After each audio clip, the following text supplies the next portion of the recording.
BNR gold and diamonds తరుగు తక్కువ బంగారం ఎక్కువ. ఇప్పుడు మన వైజాగ్ లో జూలై 24న grand opening.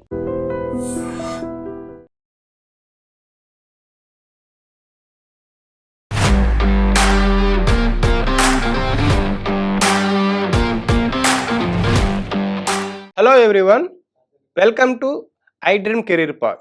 This is Chiranjeevi, competitive exams mentor. మన తెలంగాణ ప్రభుత్వం నుంచి అయితే టీజీఆర్టీసీ ఏదైతే ఆర్టీసీ ఉందో అందులో కండక్టర్కి 1500 పోస్టులుగాను మనకి నోటిఫికేషన్ రానుందని చెప్పి మనకి ఒక అఫీషియల్గా ఇన్ఫర్మేషన్ రావడం జరిగింది. ఇది ఇంకా ఈ ఆర్టీసీ డిపార్ట్మెంట్ దగ్గర అయితే మనకి సన్నద్ధం అవుతుంది, ప్రిపేర్ అవుతుంది. అయితే ఈ నేపథ్యంలో అభ్యర్థులు గుర్తుంచుకోవాల్సిన కొన్ని ముఖ్యమైన అంశాలు ఏంటి అంటే, అసలు ఏ మార్కులో అసలు ఎంపిక విధానం ఏ విధంగా ఉంటుంది, జాబ్ ప్రొఫైల్ ఏ విధంగా ఉంటుంది, శాలరీ అలవెన్సెస్ ఏ విధంగా ఉంటుంది, మరి ముఖ్యంగా ఈ ఎంపిక విధానం అనేది ఇప్పుడు వివాదం జరుగుతుంది. మార్క్స్లో తీసుకుంటారా లేదంటే సిజిపిఏ పాయింట్స్ రూపంలో తీసుకుంటారా అనేది మాత్రం ఒక వివాదంలో ఉంది. మరి దీనికి సొల్యూషన్ ఏంటి? ఇలా పూర్తి వివరాలను ఈ వీడియోలో మీకోసం డిస్కస్ చేస్తాను. లాస్ట్ వరకు వీడియో చూడండి. అయితే దీనికి మీకు తెలిసినట్టుగానే రాత పరీక్ష, ఎటువంటి రిటన్ ఎగ్జామ్ అయితే ఉండదు. దీనికి కేవలం మీ 10th క్లాస్లో వచ్చిన మార్క్స్ ఆధారంగా అయితే మీకు జరుగుతుంది. అదేవిధంగా certificate verification, document verification base చేసుకొని మీకు ఇది రిక్రూట్ చేసుకుంటారు. అయితే ఇక్కడ మీరు కంపల్సరీగా ఎస్ఎస్సి పాస్ అయి ఉండాలి. ఓకే, అదేవిధంగా మీకు వ్యాలిడ్ ఆర్టీఏ కండక్టర్ లైసెన్స్ మీకు ఉండాలి. ఈ లైసెన్స్ ఉండాలి. ఇక అదేవిధంగా ఫస్ట్ ఎయిడ్ సర్టిఫికేట్ మీ దగ్గర అయితే మీకు ఉండాలి. ఈ 3 ఉంటే మీకు రిక్రూట్మెంట్ అయ్యే అవకాశాలు ఎక్కువ ఉంటాయి. అయితే ఇవి ఇంకా మనకు అఫీషియల్గా నోటిఫికేషన్లో మారే అవకాశాలు ఉంటాయి, ఇంకేమో రూల్స్ ఉండొచ్చు. కానీ ఇవైతే బేసిక్ 10th పాస్ అయి ఉండాలి. అదేవిధంగా వ్యాలిడ్ ఆర్టీఏ కండక్టర్ లైసెన్స్ మన దగ్గర అది మీకు ఉండాలి. ఓకే, అయితే చాలా మంది అభ్యర్థులకు ఒక డౌట్ ఉంటుంది, అసలు ఎన్ని మార్కులు వస్తే జాబ్ వస్తుంది, తక్కువ మార్కులు వస్తే జాబ్ వస్తుందా లేదా అంటే ఒక విషయం చెప్పాలి. ఇక్కడ తక్కువ మార్కులు వచ్చినా సరే జాబ్ వచ్చే అవకాశాలు ఉన్నాయి. అది ఎలాగో కూడా మనం చూద్దాం. అయితే ఇక్కడ మనకి 10th క్లాస్లో కొంతమందికి మార్క్స్ ఉంటాయి 600కి, కొంతమందికి 10 సిజిపిఏ పాయింట్స్ అయితే ఉంటాయి. ఓకే, మరి ఈ మార్క్స్ని తీసుకుంటే ఒకలాగా ఉంటుంది, అదేవిధంగా సిజిపిఏని తీసుకుంటే ఒకలాగా ఉంటుంది మెరిట్ లిస్ట్. మరి దీనికి ఏ విధంగా ఉంటుంది అంటే, అందుకనే మన ఎస్ఎస్సి బోర్డు ఏదైతే ఉందో కన్వర్షన్ ఫార్ములా యూజ్ చేస్తుంది. ఓకే, ఈ కన్వర్షన్ ఫార్ములా బేస్ చేసుకొని పర్సంటేజ్ వైజ్గా రెండింటిని కన్సిడర్ చేసి మెరిట్ లిస్ట్ తయారు చేయడం జరుగుతుంది. ఇది ఒక విషయం మీరు గుర్తుపెట్టుకోవాలి.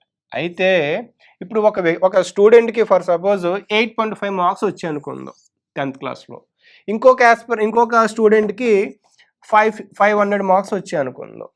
మరి ఇప్పుడు ఏ విధంగా ఎవరికి జాబ్స్ వచ్చే అవకాశం ఉందంటే, ఫస్ట్ ఈ 8.5ని మన సిజిపిఏలో కన్వర్ట్ చేసుకోవాలి, 9.5లో కన్వర్ట్ చేసుకోవాలి. ఇంటూ 9.5 చేస్తే మనకు ఒక పర్సంటేజ్ వస్తుంది. అదేవిధంగా దీనికి ఒక పర్సంటేజ్ వస్తుంది 6000, మన 600తో మనం చేస్తే. సో అయితే ఇక్కడ గుర్తుపెట్టుకోవాలి, ఒక వ్యక్తికి ఫర్ సపోజ్ ఒక స్టూడెంట్కి 9.8 వచ్చాయి అనుకుందాం, 9.8 మార్క్స్ వచ్చాయి, లేదంటే 589 లేదంటే 590 మార్క్స్ వచ్చాయి అనుకుందాం. అయితే ఎక్కువ మార్కులు వచ్చాయి కదా జాబ్ వచ్చేస్తుంది అనుకోవడం కూడా అపోహ. ఎందుకంటే ఇక్కడ కండక్టర్ లైసెన్స్ ఉండాలి, అందరికీ ఉండదు, ఇది చాలా కొద్ది మంది మాత్రమే ఉంటుంది.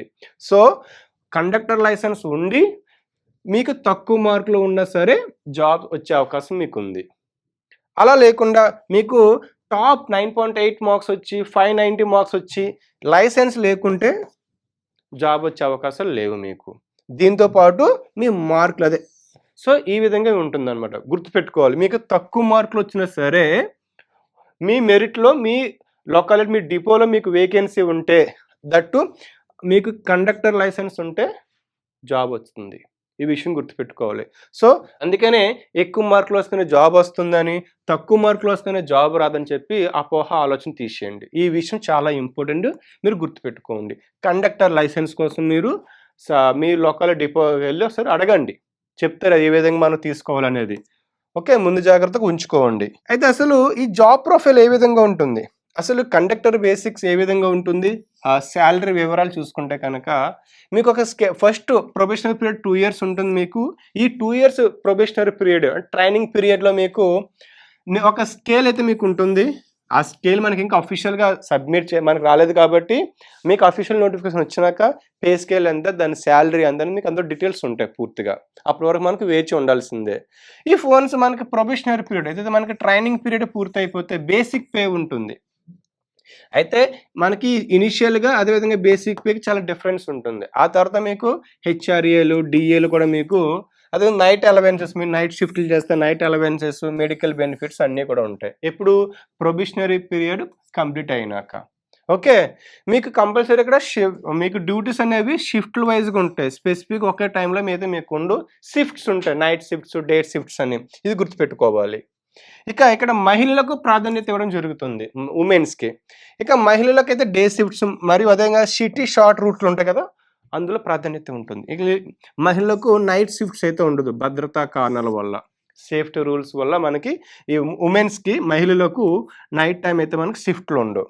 అయితే ఇక్కడ ఒక ఫిజికల్ లిమిటేషన్స్ అయితే ఉంటాయి. ఇక్కడ హైట్ గురించి చూస్తే మినిమం మేల్స్ అయితే 160 సెంటీమీటర్స్ ఉండాలి. ఇక ఉమెన్స్ మహిళలు అయితే 150.5 సెంటీమీటర్స్ ఉండాలి. ఇది ఓల్డ్ ఏదైతే నోటిఫికేషన్ వచ్చిందో అందులో ఇన్ఫర్మేషన్ ఇది. ఇక మనకి ఇప్పుడు రానున్న నోటిఫికేషన్లో మార్పులు చేర్పులు జరగవచ్చు కాబట్టి ఇది ఒక ఐడియా కోసం మీకు చెప్పడం జరుగుతుంది. అభ్యర్థులు ఇది గుర్తుంచుకోవాలి. అయితే ఇక్కడ మీకు ఒక విషయం చెప్పాలి. డిపోస్ ఉంటాయి కదా మనకి, ఆ డిపోస్లో మనకి అవుట్ సోర్సింగ్ ఉద్యోగాలు కూడా ఉంటాయి తాత్కాలికంగా. ఇది గుర్తుపెట్టుకోవాలి. కొన్నిసార్లు మనకి రెగ్యులర్ నోటిఫికేషన్తో పాటు తాత్కాలికంగా కూడా కొన్ని భర్తీలు జరుగుతాయి. అయితే దీనికి మీరు జిల్లాలో ఉన్నటువంటి డిపోలకు మీరు సంప్రదించవలసి ఉంటుంది. మరి దీనికి ఎలా అప్లై చేసుకోవాలంటే మీ లొకాలిటీ నుండి ఆర్టీసీ డిపో మేనేజర్ ఒకసారి కలండి. కలిస్తే అక్కడ మీకు అప్లికేషన్ ప్రాసెస్ గురించి చెప్తారు, వాళ్ళకి మీరు సబ్మిట్ చేయవలసి ఉంటుంది. సేమ్ ఇది కూడా అంతే. మనకి ఏదైతే డిపోలో తాత్కాలికంగా అవుట్ సోర్సింగ్, లక్కీ డిపో లేదంటే స్థానిక లోకల్ మెరిట్ బేస్ చేసుకొని ఇవ్వడం జరుగుతుంది మీకు ఇది లాటరీ విధానంలో. ఓకే. అదేవిధంగా ఎవరైతే ఎంప్లాయ్మెంట్ జిల్లా కలెక్టరేట్ ఆఫీస్లో రిజిస్టర్ అయి ఉంటారో వాళ్ళకి ప్రాధాన్యత ఇవ్వడం జరుగుతుంది. ఒకవేళ వేకెన్సీ ఉన్నప్పుడు అవుట్ సోర్సింగ్ అనేది ఉంటాయి. ప్రజెంట్ అయితే లేదు, కానీ ఇఫ్ ఇన్ కేస్ ఓకే, ఇది గుర్తుపెట్టుకోవాలి. అయితే ఇక్కడ అసలు కట్ ఆఫ్ మార్క్స్ ఏ విధంగా తీస్తారు, అసలు ఎన్ని మార్క్స్ వస్తే మనకి జాబ్ వచ్చే అవకాశాలు ఉన్నాయి. ఇందాక ఒక ఎగ్జాంపుల్ చెప్పాను మీకు, ఏంటి తక్కువ మార్కులు 8.5 వచ్చినా సరే మీకు లైసెన్స్ ఉంటే జాబ్ వచ్చే అవకాశం ఉందని చెప్పాను. అయితే ఇప్పుడు మనకు ఈ 1500 పోస్టులకు గాను జిల్లాల వారీగా రోస్టర్ పాయింట్ల ఆధారంగా మనకి జరుగుతుంది రిక్రూట్మెంట్ అనేది. అయితే అదేవిధంగా మన 10th క్లాస్లో 100 మార్కులు వచ్చినా సరే, 100% మార్కులు వచ్చినా సరే అప్లికేషన్ చేసే సమయానికి చెప్పిన ఆర్టీఏ లైసెన్స్ లేకుంటే మిమ్మల్ని రిజెక్ట్ చేసే అవకాశాలు మీకు ఉంటాయి. ఈ విషయం గుర్తుపెట్టుకోవాలి. అయితే ఎస్ఎస్సి బోర్డు ఏదైతే మన state 10th class SSC board ఉందో ఫార్ములా ఉంటుంది, ఒక ఫార్ములా మెరిట్ లిస్ట్ని తయారు చేస్తుంది అనమాట. ఫర్ సపోజ్ చూడండి, ఇక్కడ ఓసీ జనరల్ క్యాండిడేట్స్కి అయితే 9.2, 9.7 సిజిపిఏ ఉండాలి. ఇక బీసీలోని ఇంకా ఆల్ కేటగిరీస్ ఏబిసిడి వాళ్ళకి 8.7 నుంచి 9.3, ఎస్సీ ఎస్టీల వాళ్ళకి 8.2, 8.8, ఈడబ్ల్యూఎస్ ఉమెన్ వాళ్ళకి అయితే 8.5 నుంచి 9.2. ఇది మీకు మారొచ్చు. నేను ఒక ఎగ్జాంపుల్, ఒక ఐడియా కోసం చెప్తున్నాను. ఓకే, ఇది అదేవిధంగా ఇది అన్అఫిషియల్, కానీ ఒక ఐడియా కోసం చెప్తున్నాను ఏ విధంగా కట్ ఆఫ్ ఉంటుంది అనేది. ఇంకా అదే నార్మల్ మార్క్స్ విషయానికి వస్తే, ఇంకా మార్కులు ఉంటాయి కదా మనకి, ఈ మార్కుల విషయానికి వస్తే 520 ప్లస్ ఉంటే జనరల్ వాళ్ళకి, 580 ప్లస్ ఉండాలి బీసీ ఏడబ్ల్యూఎస్ క్యాండిడేట్స్కి, 450 ప్లస్ ఎస్సీ ఎస్టీ వాళ్ళకి ఉండాలి. ఇక్కడ అనుకోవచ్చు, ఫర్ సపోజ్ ఇక్కడ మీకు ఎస్సీ వాళ్ళకి ఒక డిస్టిక్, ఒక జోన్లో ఒక 200 పోస్టులు ఉన్నాయి అనుకుందాం. ఈ 200లో ఈ ఎస్సీ కేటగిరీస్ ఉన్నాయనుకుంటే ఈ 200లో మీకు ఎట్లా, ఫర్ సపోజ్ ఒక 20,000 అప్లికేషన్స్ వచ్చాయి అనుకుందాం. ఓకే, ఈ 20,000లో కూడా అందరికీ 450 మార్క్స్ వచ్చాయి అనుకుంటే మరి అందరికి జాబ్ ఇచ్చారు కదా. అయితే టాప్ ఈ 200 ఉంటారు, ఈ 2000లో, ఈ 20,000లో టాప్ 200 ఉన్న వాళ్ళు తీసుకుంటారు. ఈ టాప్ 200లో కొంతమందికి 590 ప్లస్ కూడా ఉండొచ్చు. అర్థమవుతుందా? అందరికీ 450 ప్లస్ ఉంటే వచ్చే అవకాశాలు లేవు. 450 ప్లస్ కాంపిటీషన్ వేకెన్సీ బట్టి బేస్ చేసుకొని ఉంటుంది. ఈ విషయాన్ని మీరు గుర్తుపెట్టుకోవాలి. నాకు 450 వచ్చాయి కదా, లేదా 500 వచ్చాయి కదా, మార్క్స్ జాబ్ వచ్చేది అనుకోవడం తప్పు అవుతుంది. సో కాబట్టి మీరు ఈ విషయం గుర్తుపెట్టుకోండి. ఫర్ సపోజ్ బీసీ క్యాండిడేట్స్కి 100 పోస్టులు ఉన్నాయి. ఒకవేళ దీనికి అప్లికేషన్స్ 90 వచ్చాయి అనుకుందాం, అప్పుడు మీకు తక్కువ మార్కులోనే సరే జాబ్ వచ్చే అవకాశాలు మీకు ఉంటాయి. సో ఏ విధంగానూ మీకు లక్ మీద కొన్నిసార్లు మీకు డిపెండ్ అయి ఉంటుంది. ఈ ఒక్క విషయం గుర్తుపెట్టుకోవాలి. ఇక ఈ మెరిట్ లిస్ట్ సెలక్షన్ అయితే రూల్స్ ఉంటాయి కొన్ని.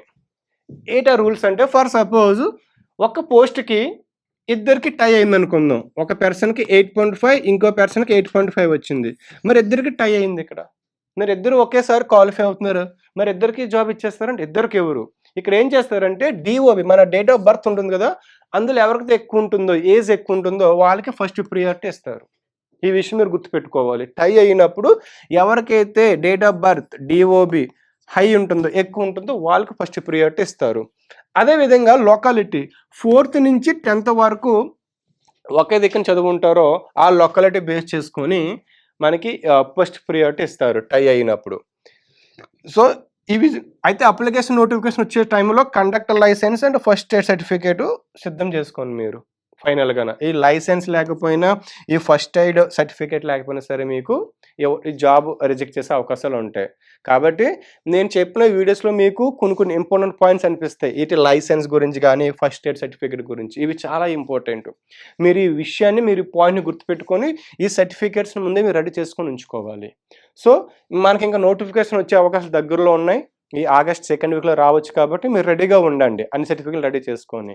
సో కాబట్టి ఈ వీడియో మీకు నచ్చినట్లయితే లైక్ చేసి షేర్ చేయండి. Thank you all. And for more videos, Please subscribe to iDream. Please subscribe to iDream. Please subscribe iDream. And please subscribe to iDream. For more videos, subscribe to iDream. please like, share and subscribe to the channel. Congratulations, iDream. subscribe to iDream. Subscribe to iDream. So subscribe to iDream Media. iDream की iDream team अंदर की huge congratulations. Please subscribe iDream Media. Please subscribe to iDream. Subscribe iDream. Please subscribe to iDream. iDream అంటే నా కళల ఛానల్ను subscribe చేసుకున్న నోరు తిరుగుతలేదు. మీరైతే గంట గుర్తు కొట్టండి. For more such videos, please subscribe to iDream. Subscribe to iDream. Please subscribe to iDream. Please subscribe iDream Media. Please do subscribe to iDream. Please subscribe to iDream Media. For best entertainment and information, please subscribe iDream. And don't forget to subscribe to iDream.